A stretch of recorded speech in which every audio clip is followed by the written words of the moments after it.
Hi friends, நோய் நாடி நோய் முதல் நாடி அது தணிக்கும், வாய் நாடி வாய்ப்பச் செயல். நான் உங்கள் சித்த மருத்துவர் டாக்டர் பாரதி பேசுகிறேன். நம்ம சங்க மருத்துவம் சேனலில் மூலிகைகள், மருந்துகள், நோய்கள்லாம் பற்றி பார்த்துட்டு வரோம். அதில் நம்ம இன்னைக்கு ஒரு மருந்து பற்றி தான் பார்க்க போகிறோம். அதாவது மெடிசன் தான், வெந்தய லேகியம். இது பற்றி கேட்டிருந்தாங்க ஒரு சப்ஸ்கிரைபர், வெந்தய லேகியம் பற்றி கேட்டிருந்தாங்க. ஸோ அதனால் அதை பற்றி சொல்ல போகிறேன்.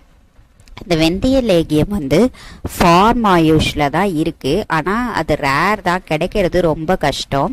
ஆனால் எப்படி ப்ரிப்பேர் பண்ணுறதுன்னு சொல்கிறேன். முடிஞ்சால் நீங்கள் வீட்டில் ப்ரிப்பேர் பண்ணிக்கோங்க. ஆனால் அந்த ஃபார்மாயூஷில் ரேராக ஆன்லைனில் தான் கிடைக்கிது.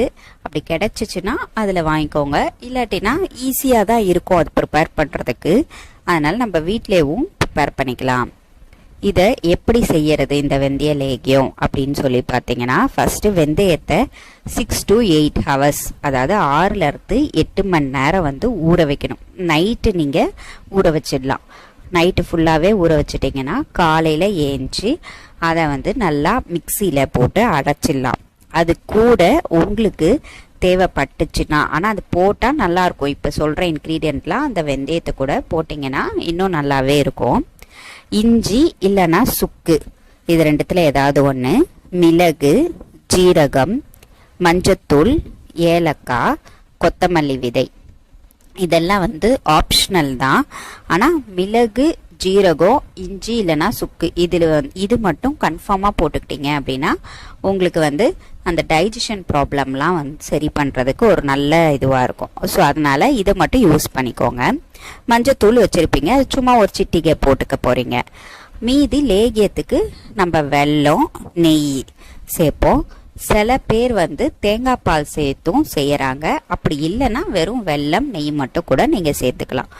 வெந்தயம் மட்டும் உங்களுக்கு இப்போ எவ்வளோ வேணும் அப்படின்னா அந்த அளவுக்கு நீங்கள் ப்ரிப்பேர் பண்ணிக்கலாம். இப்போ ஒரு 100 கிராம் மட்டும் ஃபஸ்ட்டு செய்ய போகிறேன் அப்படின்னா நீங்கள் 100 கிராம் மட்டும் வெந்தயத்தை ஊற வச்சு ஃபஸ்ட்டு ஒரு ட்ரையல் பார்க்குறதுக்கு பண்ணிக்கோங்க.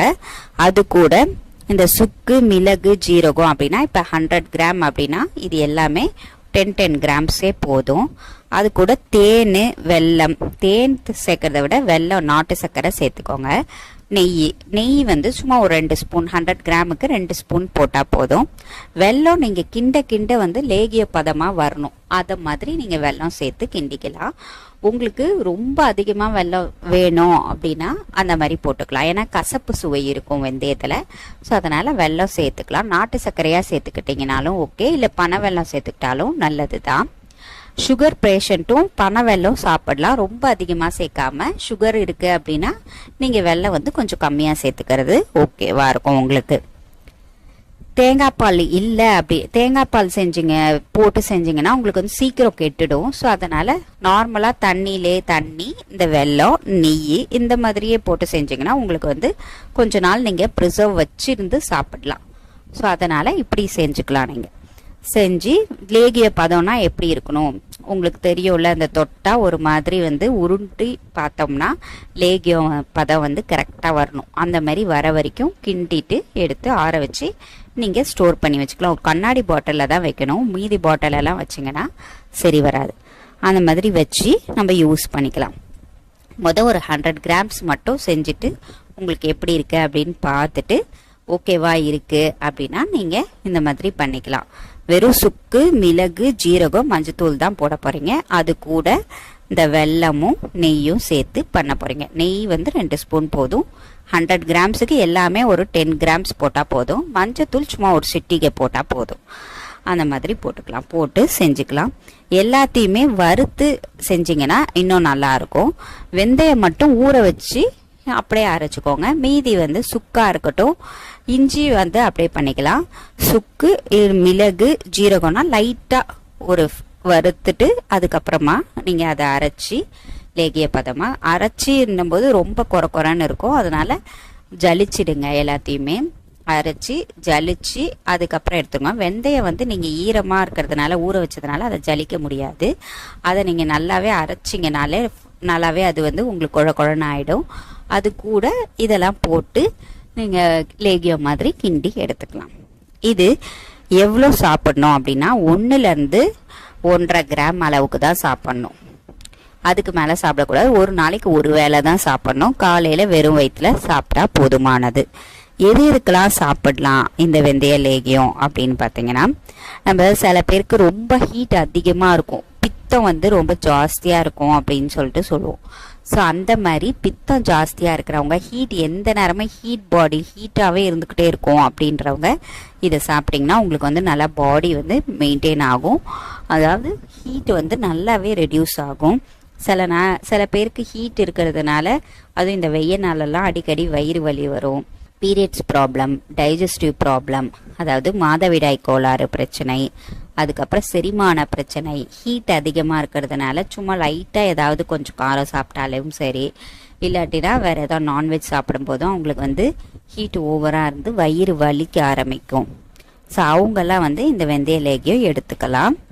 இது பிரசவ லேகியத்துக்கு பதிலும் யூஸ் பண்ணுவாங்க. பிரசவ லேகியம்னா டெலிவரிக்கு அப்புறம் நம்ம பிரசவ லேகியம் சாப்பிடுவோம். அதில் சில பேர் இந்த வெந்தய லேகியமும் கிண்டி தருவாங்க. பிரசவ லேகியத்துக்கு பதில் வெந்தய லேகியமும் சாப்பிடுவாங்க. அந்த அழுக்கு எல்லாமே வெளியே வரும், ஹீட்டு குறையும். இது கொலஸ்ட்ராலையும் கண்ட்ரோல் பண்ணும். அதாவது வயிறு ரொம்ப வெயிட்டாக இருக்குது, தொப்பை அதிகமாக இருக்குது அப்படின்னும் போது இது கொலஸ்ட்ராலையும் உங்களுக்கு கண்ட்ரோல் பண்ணும். ஸோ அதனால் பிரசவத்துக்கு அப்புறம் சில பேர் இந்த வெந்தய லேகியம் செஞ்சு அவங்க யூஸ் பண்ணுவாங்க. பிரசவ லேகியமும் தனியாக இருக்குது, வெந்தய லேகியமும் யூஸ் பண்ணிக்கலாம். ஆனால் கொஞ்ச நாளைக்கு ஒரு 6 மந்த்துக்கு அப்புறம் இந்த மாதிரி யூஸ் பண்ணிக்கலாம் இந்த வெந்தய லேகியம் அவங்க செஞ்சு. வயிறு சம்மந்தப்பட்ட பிரச்சனை எல்லாத்துக்குமே ஓகே, செரிமான பிரச்சனைக்கும் சரியாகும்.